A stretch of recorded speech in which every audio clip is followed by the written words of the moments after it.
11:30 because I was hoping to start before then, but maybe he'll get back before we do something if we are able. Ducheney. Here.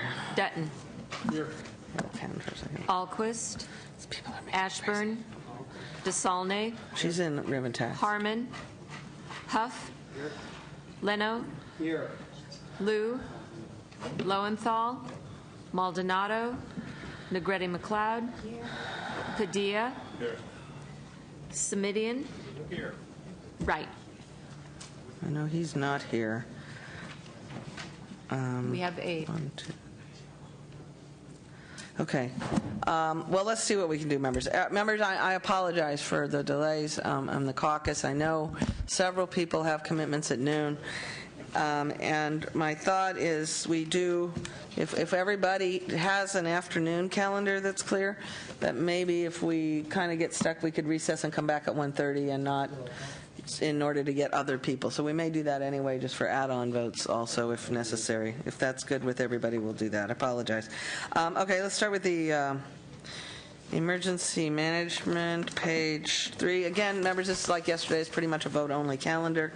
There's a couple that may need some discussion, but shouldn't be too much.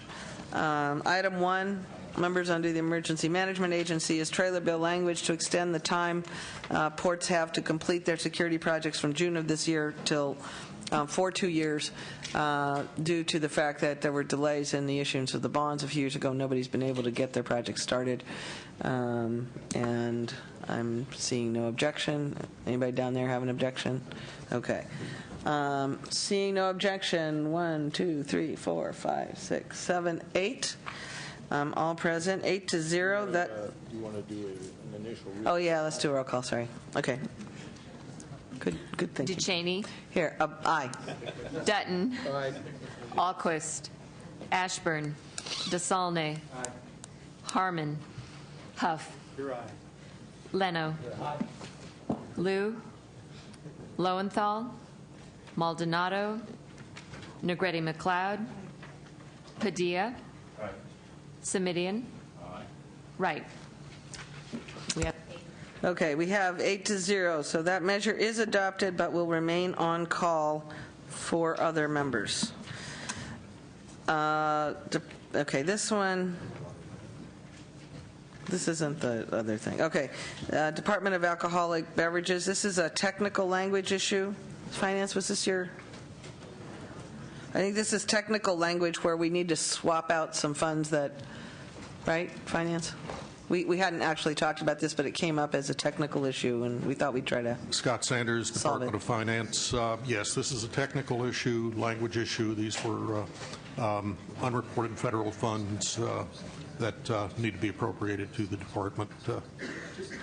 Okay, and I think they fronted the money, and this is letting them repay it to where they got it from, right? Is that correct? Anybody have any issues with that? Hearing none. Substitute roll call 8-0. On call for other members. 116, Proposition 116. This is the letters of no prejudice issue. Senator Huff. Has everybody seen the language now? Everybody's comfortable. This is an appropriate thing to do that will help several projects, I understand, around the state. Not just the one in Senator Huff's district, but several projects around the state will benefit from the ability to advance these funds and then know that these will be available to them. Hearing no objection, on an 8-0 vote, that measure is adopted and remains on call. Now, this one is, I think, members, if you don't mind, I want to. Oh, boy. I think the beverage one's going to take a minute, just because there's a little bit of swirl going on in it that I want to talk about, see if we can resolve it right here and now. Yeah, wait till this afternoon. I'm thinking about that. Let's pass to a couple of them and then see if we can resolve the other one before 1:30 if it's possible. Let's go to page 6. We'll come back to your beverage thing. It's solve that local thing today if I straighten it out. I'm jammed up. Well,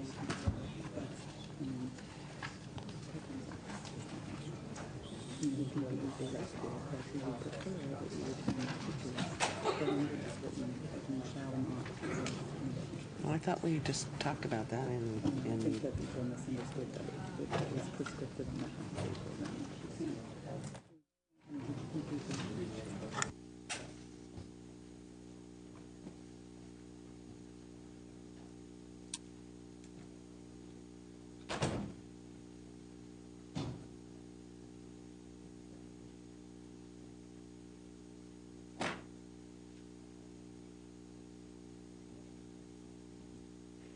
jump over some of these. Okay, let me see what I can get through the ones that I know are not problematic. Some of these trailer bills are not as well developed as others, but I believe on page 6, item number 1, the State Resources Control Board Clean Water State Resolving Fund, conforming to federal requirements so grants can be issued.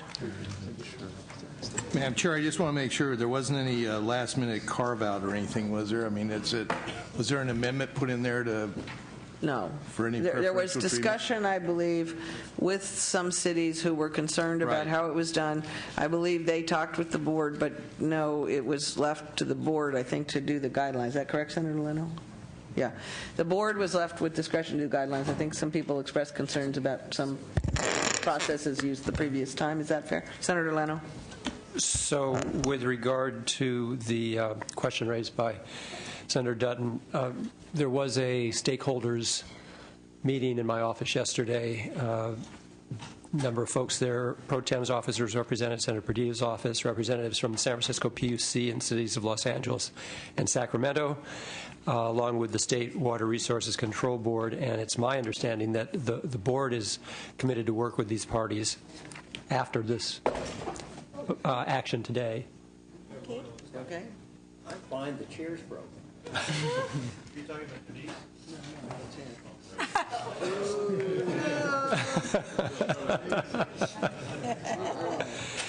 So to work with these parties to look at developing some guidelines that address the need to fund the projects in both large cities and small and rural communities. But the language, I don't believe, has No, the been language has changed not from been what changed you've seen previously. whatsoever. Will they be, Discussion. I noticed that, was there any other stakeholders from, I mean, the stakeholders you've seen, what about myself or other people that It was may cities. You were Cities. specifically not there. Yeah, I know. Okay. All right. Well, we're the devil's always in the details, so we're kind of interested what the detail's going to be. I'll go ahead and support it going forward at this point, but I'll reserve a right to reconsider it If the trailer bill language actually has something in it that, Yeah. I think it is the same trailer bill language you've already seen. It is. It was a fine with discussion that occurred, and then there was no change made to the language as it had been circulated. Senator Padilla, did you have a comment on this? Yeah, no, just to, along the lines of Senator Leno's comments, want to also chime in saying we appreciate the spirit with which the discussion was held yesterday, and I know we don't have specific language change in front of us at this time for this vote. You know, we know it's tough over time. It's always, well, the funding formulas and who's gotten more. Is it north versus south? Is it urban versus rural? That's all they want. And being driven by not just fairness, but effectiveness and results we actually seek through policy. The conversation is moving in the right direction. Through the chair. Yes, Senator Smitty. Yeah, just as a process matter, look, I understand there's push and shove and everybody wants what they want, but mindful of Senator Dutton's concerns, I'd just like to ask that if there are any changes that are made at the statutory level, including trailer bill language, that Budget Subcommittee number 2 be the venue in which those are discussed, and that there be a process so that Senator Dutton and others can feel assured that the issue was sunshined and got a fair hearing. Well, the trailer bill language that we'd adopt today will be done with the special session, but it is the language. Everybody will see it. If anybody has any issues with it before it's voted on the floor, then we will know that. But it will. I think be Senator circulated. Dutton's concerns, if I heard him correctly, and I don't mean to put words in his mouth, was going forward from this point on, as these discussions, If there were any further as these changes. discussions continue, Yeah. then No. we need to have that not just be a group of interested stakeholders, but a public process, and the Budget Subcommittee is the right venue for that. Right. No, and if there were to be, but I think where it's left right now is the first public process will be the State Water Resources Control Board hearings in which they try to establish guidelines, and then everybody will know whether they have issues with those guidelines. I think that's pretty much where this is going at the moment. All right. We now have 2 additional members. Madam Secretary, Ms. Alquist is here, and Senator Ashburn is here, which brings us to a total of 10 people, I think, and I'm hearing no objection. Then we will record a vote of 10-0 on item 1, page 6 under State Water Resources Control Board, and we will leave that on call for any other members who wish to add on. For Senator Ashburn and Alquist, perhaps we just add you to the general roll. The 2 items that we have voted on before you while you were in Rev and Tax were page 3, the port security issue. If you'll just call the absent members on that one, and then we'll have a roll call. Alquist. Aye. Ashburn. Lowenthal. Maldonado. Wright. It was Require the vote of the vice chair. the previous vote on the port security was 8-0. Ms. Alquist makes 9. Thank you. And now, if we can substitute, the other item, members, was page 3. The item on the federal grants also has an 8-0 vote. If you wish to be added to that, so we'll add both of you to that. Aye. Yeah. Alquist, aye. That was a technical issue finance raised. And on page 4, the letters of no prejudice was the issue that Senator Huff raised yesterday that will expedite many rail projects throughout the state. Okay. Just say it. Ashburn. Alquist, aye. Alquist, aye. And Ashburn, aye. Thank you very much. Okay, moving right along. Now, 10, we'll leave those matters on call, though, for other members who are in other places. All right. Members, the correctional language we had here, and I was going to, Senator Salney, from a hearing, both the one we had here and the prior one, we were trying to work on language on this. Understand the language as it currently is circulating may be a legal problem with its over-prescriptiveness. I'm not sure if we want to just kind of kick it over and continue to work on it, or if you want to talk about it, Senator Salney. It's up to you. Just briefly, we heard it at the subcommittee. We've heard it here. We had a long hearing. Unfortunately, many of the members had to leave with a lot of testimony from the affected teachers. The idea, I think, is to allow the department to score as much savings as they can without reopening the whole process, but at the same time keep the integrity of the program and allow more inmates to get services. So somewhere in there where we've had a number of positions bumped and they're going to be paid out of the department's budget, how much savings are we actually going to realize, and would it be better to, as probably is going to become the case under the normal process, as some of these teachers will be rehired anyways, is to try to do that and not spend a lot of money for TAs who will then be subject to the civil service system as well. So we're trying to come up with language with the department that will allow them to score savings and keep the integrity of the program is the bottom line.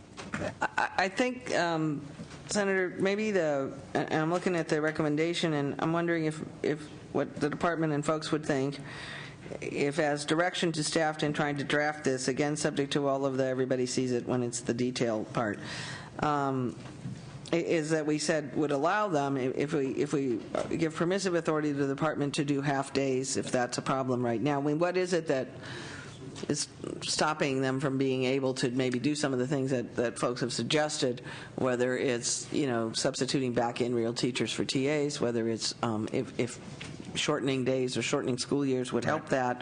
I think people are trying to find a way to give the department additional tools in order to allow them to keep these more than useful programs that are consistent with our overall policy of improving our recidivism rate intact. So I don't know if you... Just a little background. We serve 22,000 inmates right now in these programs. The department's proposal would get it up to about 45,000. If we did a half-day program, it would be 35,000. So in that realm of things, we're trying to find the right number and still allow for savings in the department.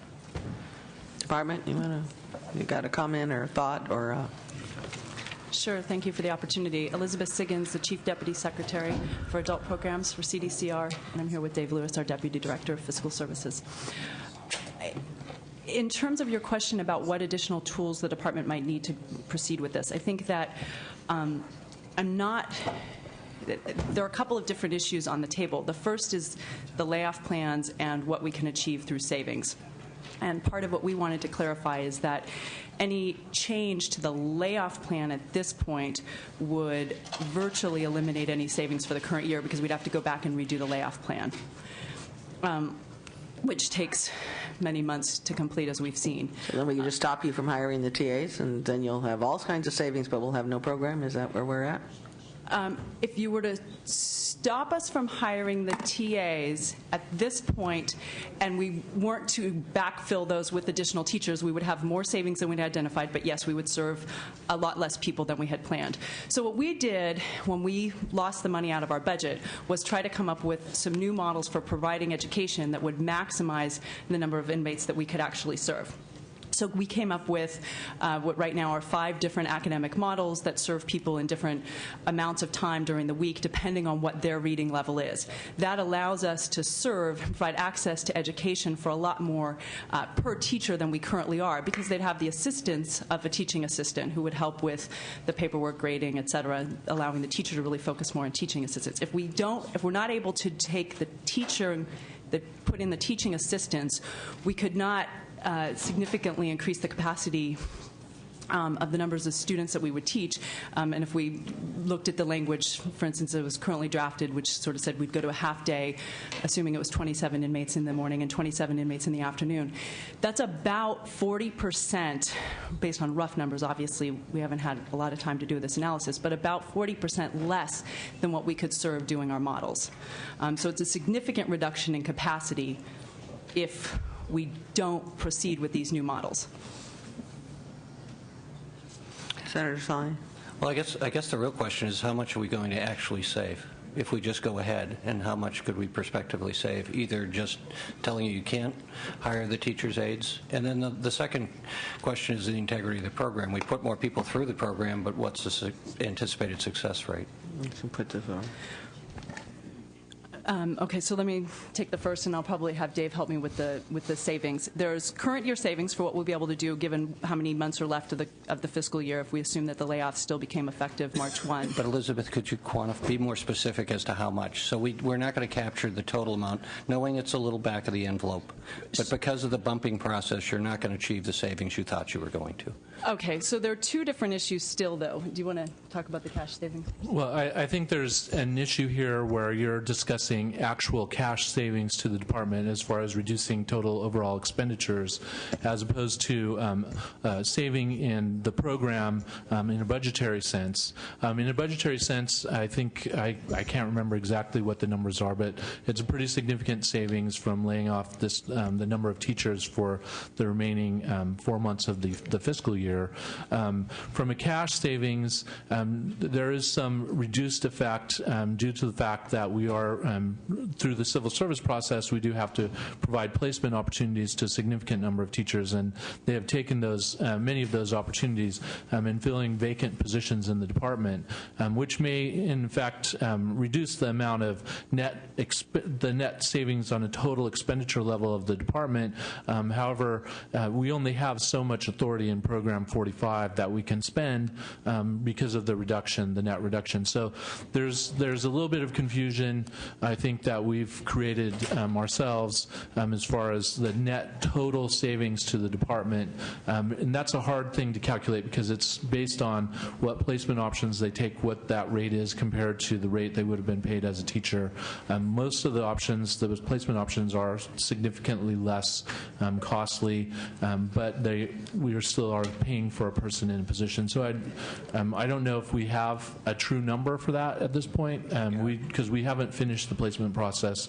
That's set to be finished in the next few days, and we could give a better picture after that But if point. we're trying to do that, can't we decide that we want teachers more than whatever it is other position you're putting them in? Based on the estimates that we have, if I can try to clarify this a little bit. Based on the estimates we have, in current year, we're going to save on the education side alone, if we proceed as planned, about $30 million. As Dave is pointing out, that's budget savings, so it's what we were budgeted for, and now we've eliminated those positions, so we will not be spending that money.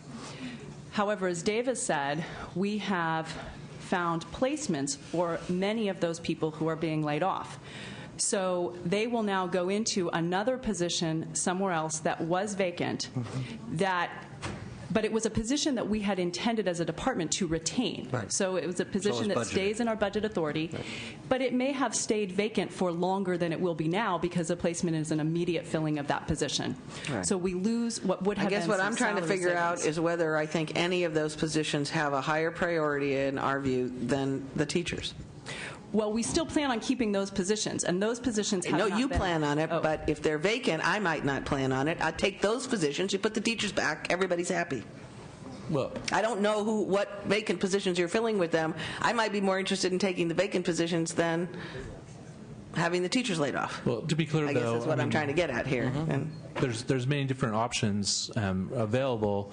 So there's maintenance positions, there's case records positions, office tech positions related to clerical needs. I mean, it's really a broad spectrum, and they fulfill critical department needs. I mean, we've been in a position of reviewing all of the department's positions over the last several months as we've taken several unallocated reductions.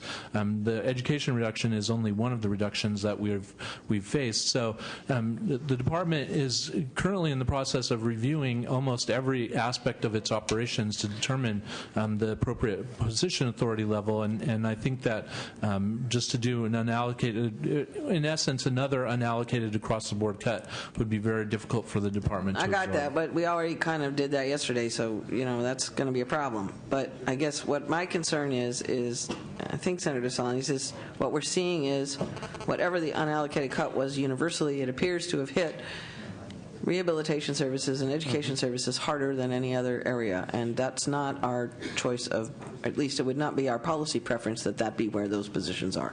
So if you're taking bigger hits in teaching and education and those programs than you are in maintenance and clerical, and I don't know when or how we can look at all those things, but in other words, if we're taking an unallocated hit, taking those vacancies that you just filled with teachers, in our view, might be preferable to laying off the teachers.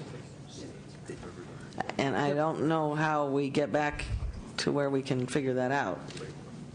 The problem is, as a result of the Budget Act, we lost $250 million. Now, it's the out of our governor's veto. program. We do not keep throwing it on us. The governor vetoed the money that we put in rehab. That's for $75 million. That would be correct, but $175 million was cut by the legislature as understand. part of the Budget Act. But the $75 million would have been enough to keep all these teachers and keep us all from this heartburn.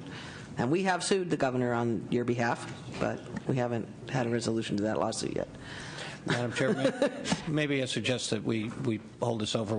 We'll work with you more. What I was interested for the committee members to know is, what do you expect in terms of net savings if we were to go through with this, and then versus, for me, the value of the program reconstituted? Because personally, it's as it's been explained to me by the Secretary, you're thinking that this is going to be successful, but there's really no evidence that it may be. So I'm concerned that it'll actually result in higher recidivism. So it's the net right now and the integrity of the program. And maybe we can just keep working on language. And the other piece that I just would want to clarify is that it's also the capacity of how many people we could serve, which was one of the... Yeah, I don't want to go around in a circular argument. It's the capacity, but how successful those folks are. So we're suggesting we're going, with the language we have, it would go to from 22 to 35. You would like to go to 45, but then within that, what are the success rates going to be, right? And we've had this discussion. All right, Senator Dutton. Yeah, I got kind of a general comment first, and then, I'll talk about this first here. I don't know what everybody's measurement of success is, but the measurement of success to me is somebody who leaves the system is able to get gainfully employed. Right. And I don't know how they're going to get gainfully employed when you've got, a huge unemployment situation out there. We can't even find jobs for people who haven't been incarcerated. So the first thing I need to do is make sure I got a job available for them, because it isn't going to make any difference what we do with them in the system if they've got no job to go to anyway. And and a priority. So, however, the other concern I've got is I happen to be a big fan of vocational education. I don't need to have, somebody who's fully credentialed. They need to be taught a skill. The problem we've got right now is that the governor did propose during this special session $6.5 billion in true program cuts. Now, we don't like them.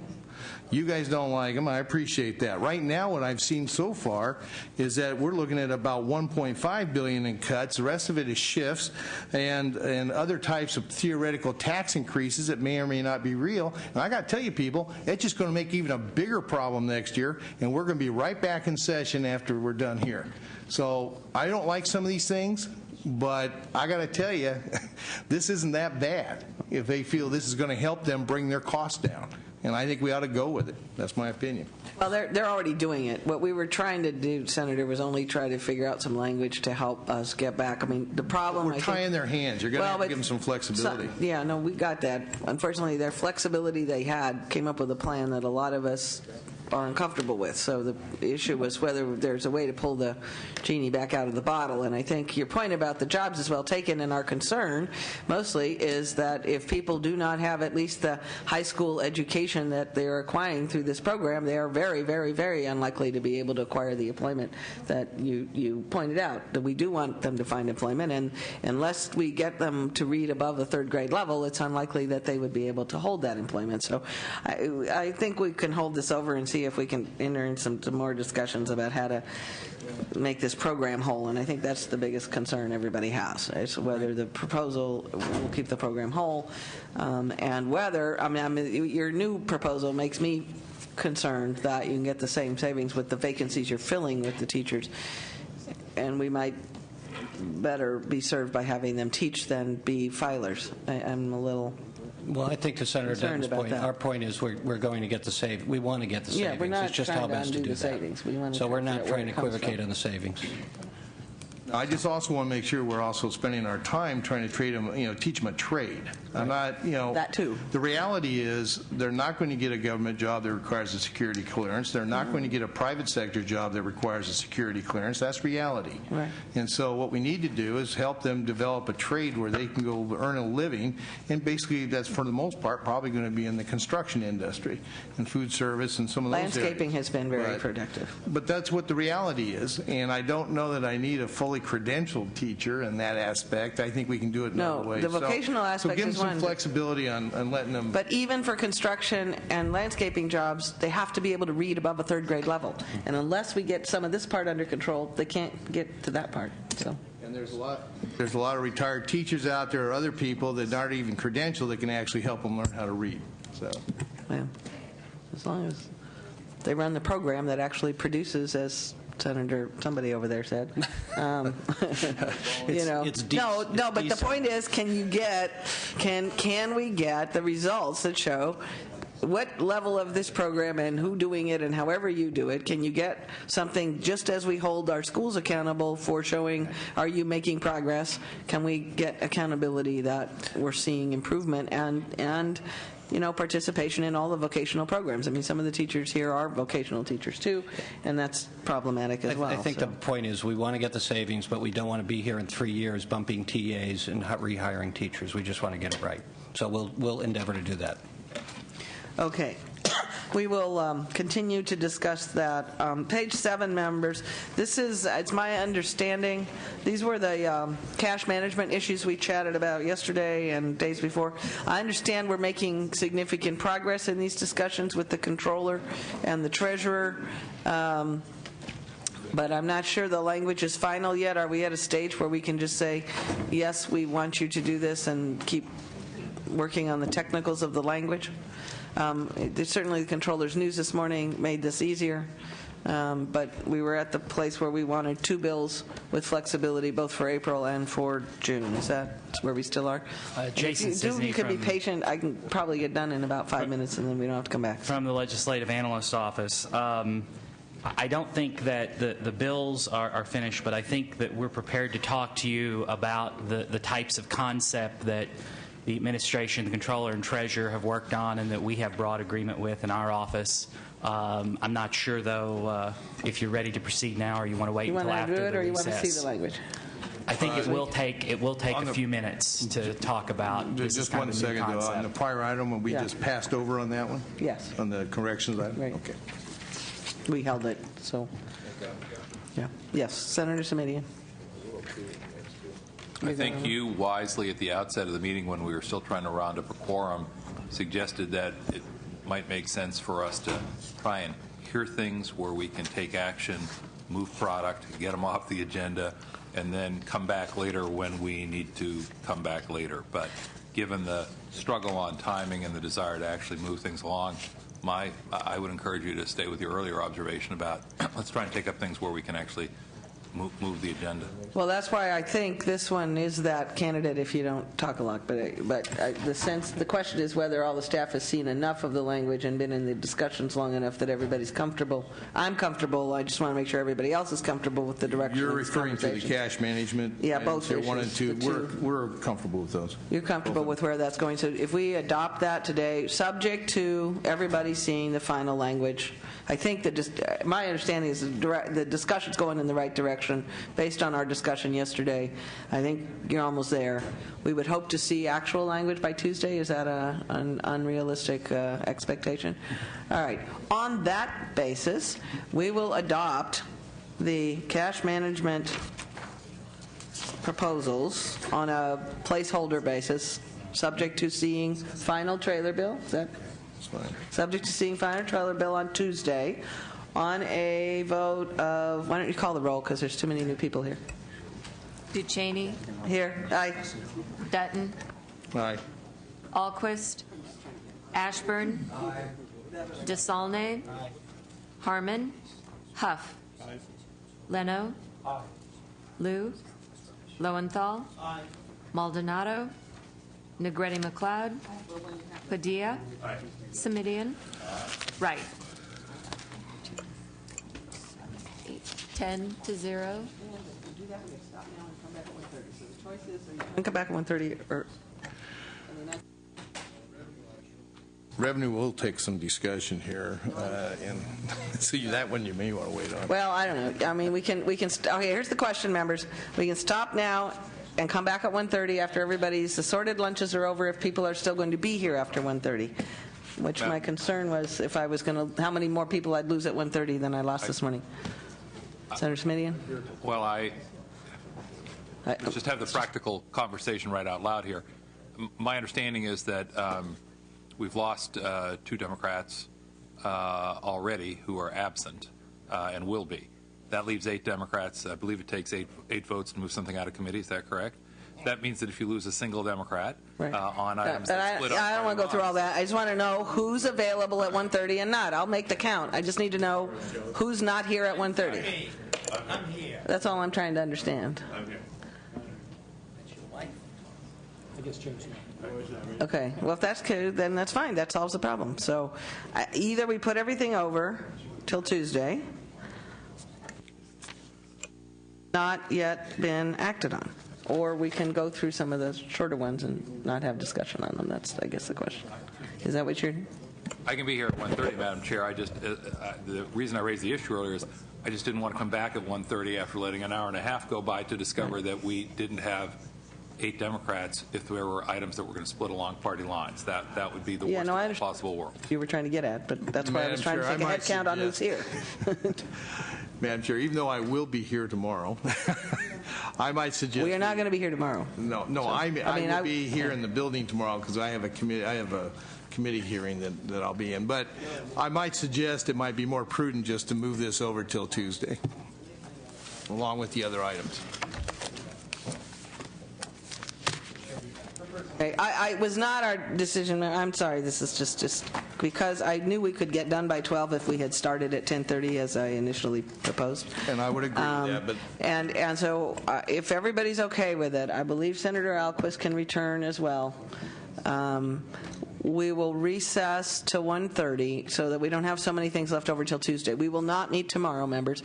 We do have check-in. We do have other committees meeting, but this committee will not meet tomorrow. We will meet again on Tuesday, and if we can come back this afternoon, members, and go through a few of these more difficult ones, the beverage recycling, and a few of these, whatever one we can do, and whichever ones we can't do, we'll push till Tuesday, or if they need more discussion. Is that fair? All right, members, this committee will stand in recess till 1:30 this afternoon. Thank you.